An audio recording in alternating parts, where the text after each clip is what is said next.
This is what 8,000 pounds of zip paneling looks like.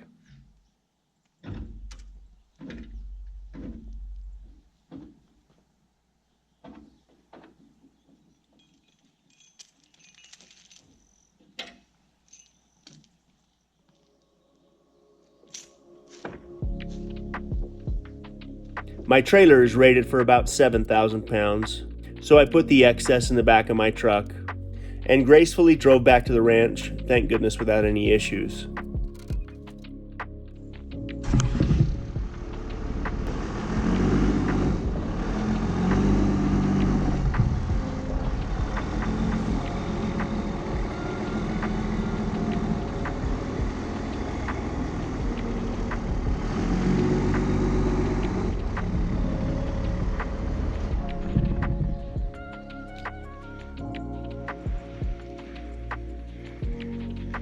We've been waiting a few weeks for this zip paneling, and I underestimated just how heavy this stuff is.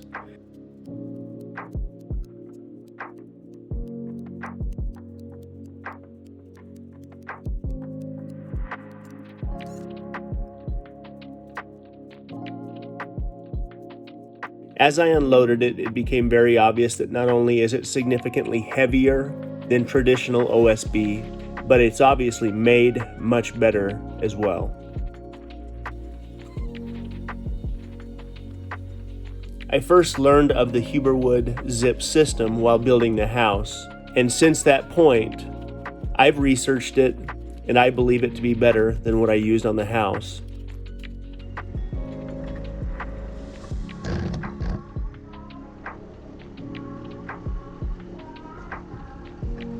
If I could go back and do things over, I would have used the zip system on our house as well.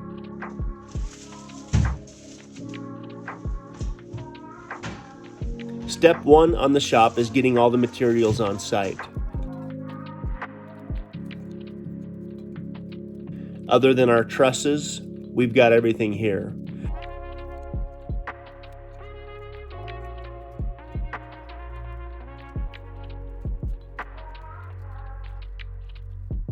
Step 2, a quick set of hand-drawn plans that are drawn to scale and will just simply give me some reference points for doors and windows.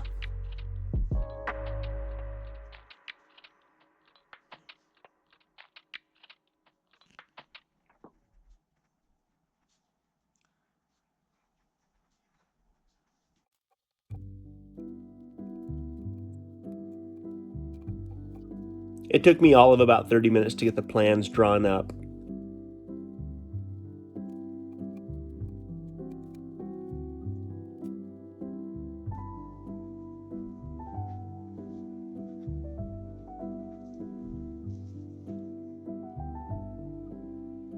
The exterior walls on the shop will be 14 feet tall on top of the 2-foot stem that's here.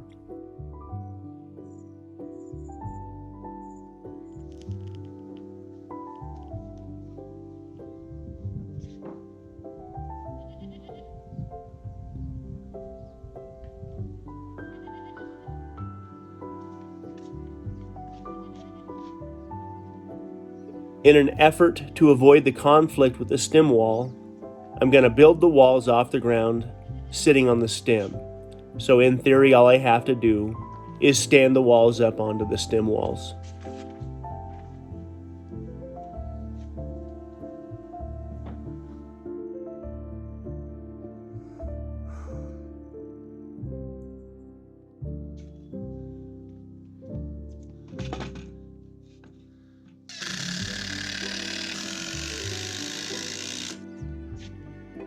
I've tried to make sure I've got all the right tools.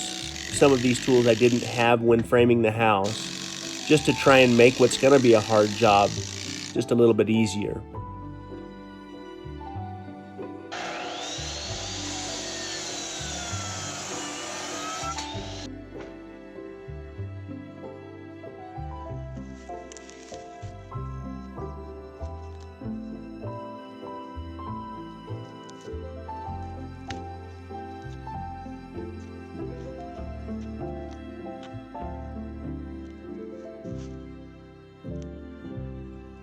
The height of the house walls was only 8 feet, so standing up those walls wasn't that big of a deal.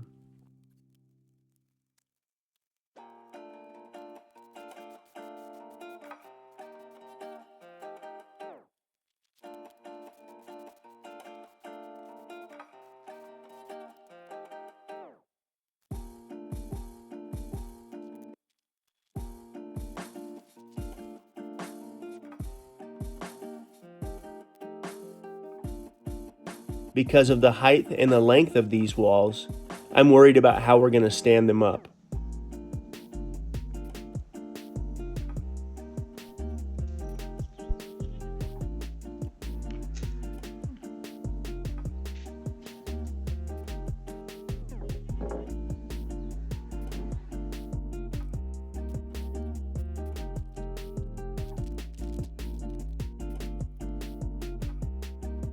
I don't want to use people to stand this wall up.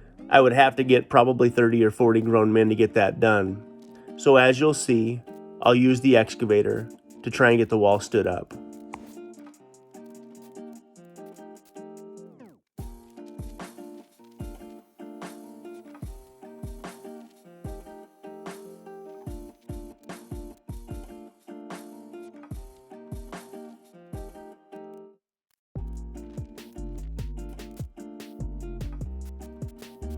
The wood that is in contact with the concrete around the bottom of the shop is pressure-treated lumber.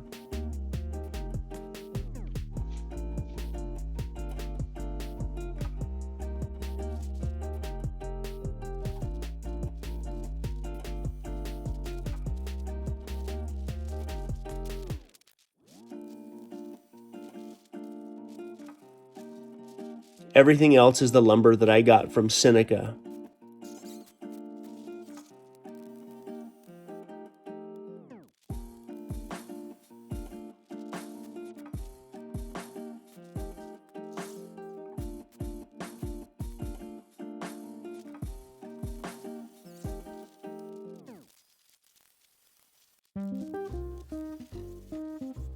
All of the studs have to be trimmed to compensate for the bottom and the double top plate to ensure that we land right about that 14-foot mark.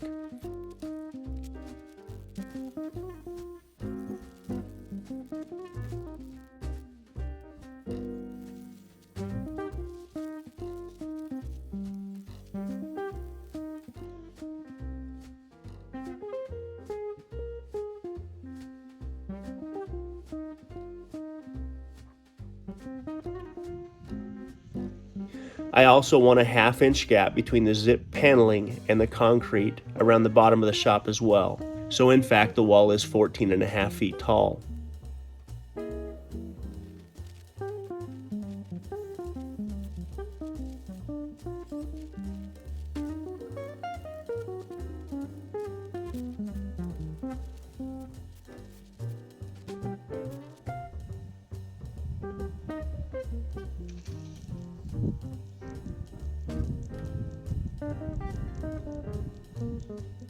As I started framing the wall and looking at the hand-drawn plans that I had, I quickly realized that we needed one more window in this wall.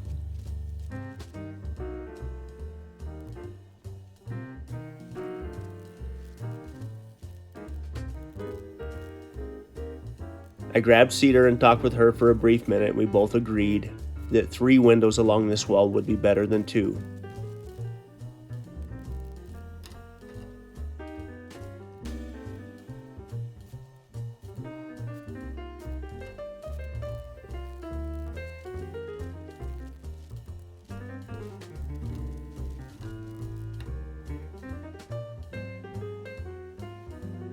Every window in the shop is going to be a 4-foot by 4-foot window. The more windows we can have, the more natural light will come in.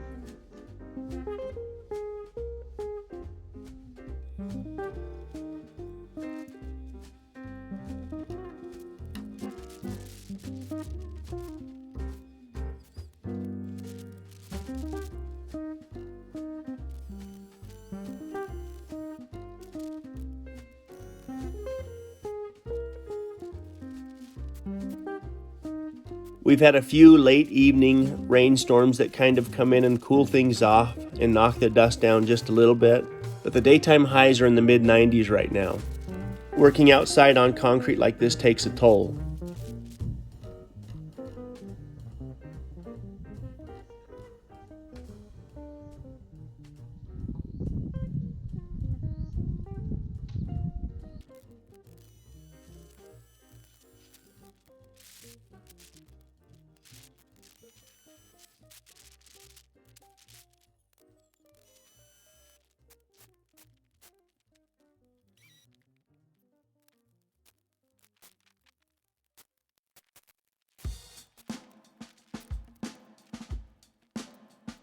I can remember back in the good old days as a plumber in Arizona, we would sometimes have to do a job that required us getting in the attic in the middle of the Arizona summer months.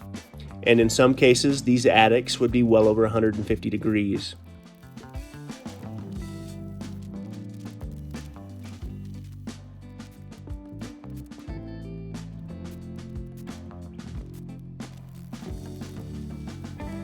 There would typically be maybe 2 or 3 plumbers on the job, taking turns in 15 to 20 minute shifts working in the attic.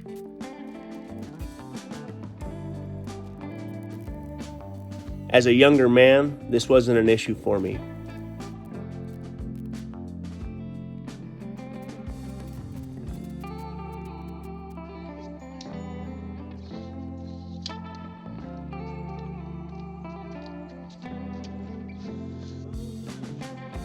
I would work a job like that and then go home and work on our house until 9 o'clock at night, get up the next day and do it again.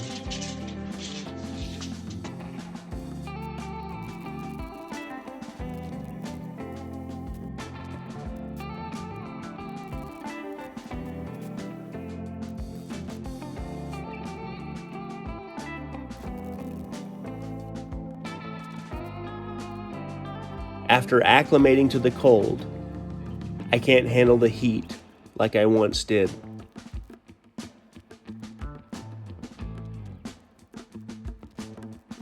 I feel like it's one or the other. So when it gets into the 90s like this, there's part of me that can't wait for it to cool off just a little bit.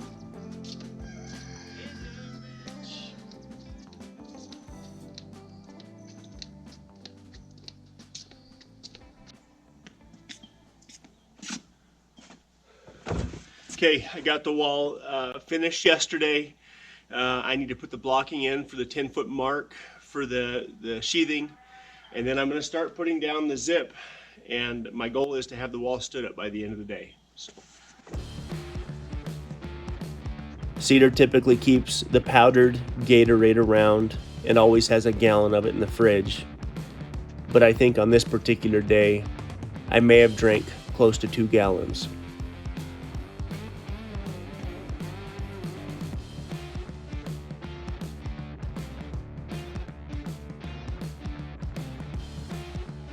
We here at the ranch are about 5,500 feet above sea level. While the air is much cleaner than where I came from, you get sunburned a lot faster at this altitude.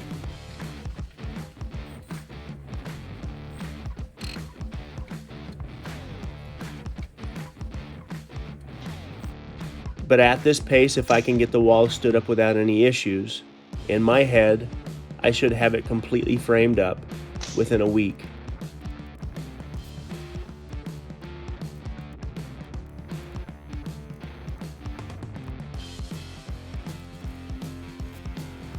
Now I could have saved a bunch of money and built this in what's called the pole barn fashion, and we considered this.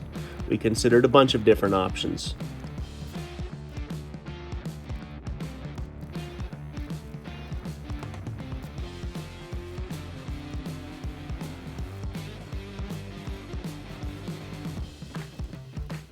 We decided against doing the Dutch style barn just simply because I couldn't figure out the snow load with those homemade trusses. So I decided to simply play it safe and have some trusses made.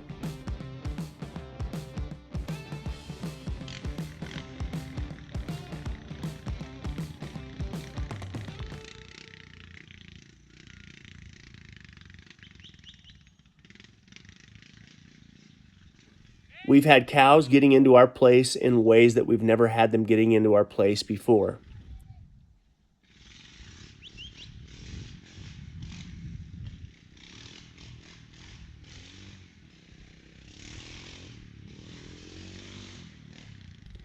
We've had cows running through 5-string barbed wire fence, tearing up our front yard, doing more damage than we've ever had them do for the last week.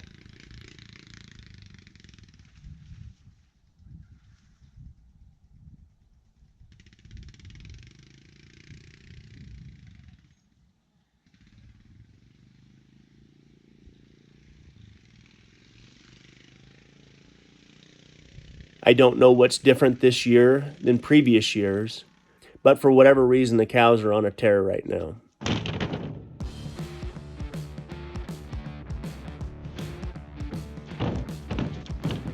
The way that I framed the house for the most part is what's called conventional framing. I didn't have any trusses made. I built the rafters on site.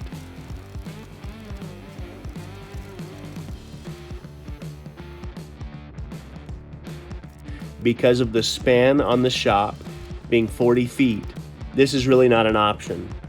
So having trusses engineered that simply need to be set in place was the best thing that I could do, again keeping in mind the snow load.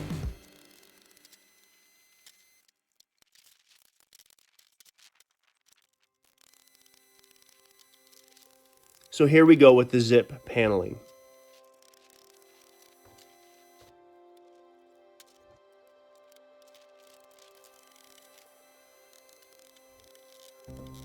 All of the wall paneling is 7/16 thickness. It's also 4x10 sheets.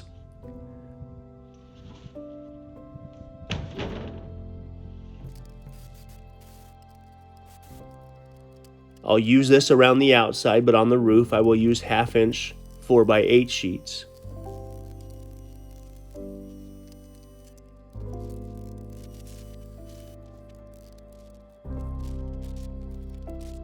The beauty of using 4-foot by 10-foot sheets versus 4-foot by 8-foot sheets is, number one, I don't need as many sheets, and number two, I'm not moving as many sheets around.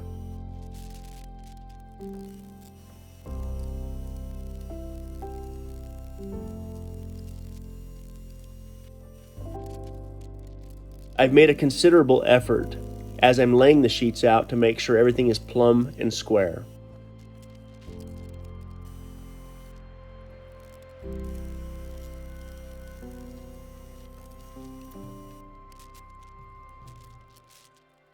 After nailing one side down, I'll use the strap to make sure the bottom plate is pulled into place, and then nail it off every 6 inches around the outside, then 12 inches in the field.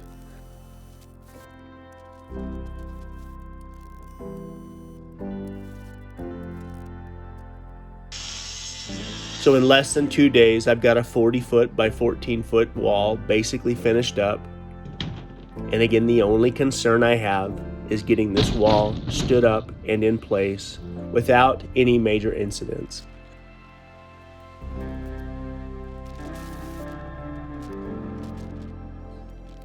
Again, as I throw the zip panels around, it's obvious they're much better quality than traditional OSB that you're going to buy at the big box stores.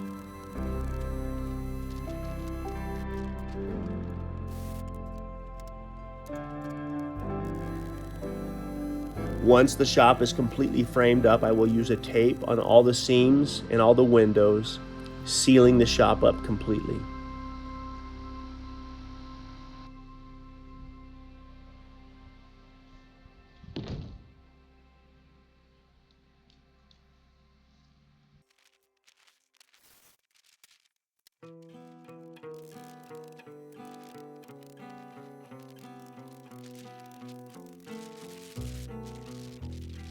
I'm using 2.5-inch ring shank galvanized nails to nail off the paneling.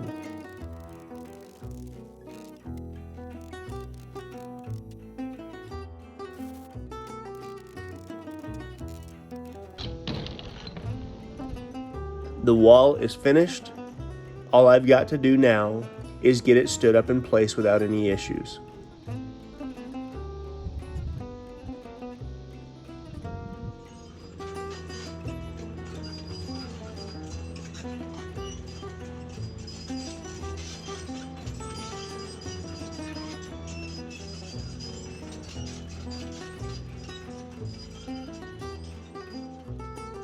I added some extra 2x6s across the top plate, again to spread the load out as much as possible. I grabbed every strap I had in my truck. I spent a good half an hour thinking about it, adjusting it, doing what I had to do to ensure that the load is nice and spread out. But the other concern I have is, will the excavator be able to lift it without any issues?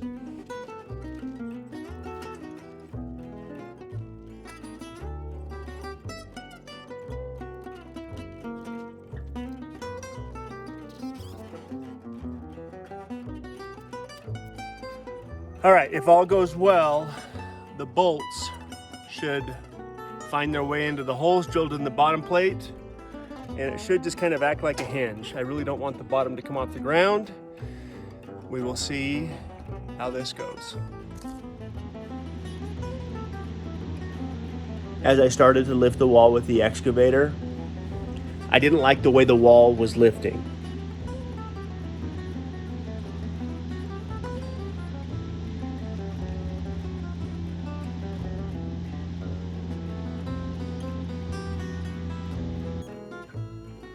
I let it back down, readjusted the excavator, moved some straps around, changed a couple of lift points, and did it again.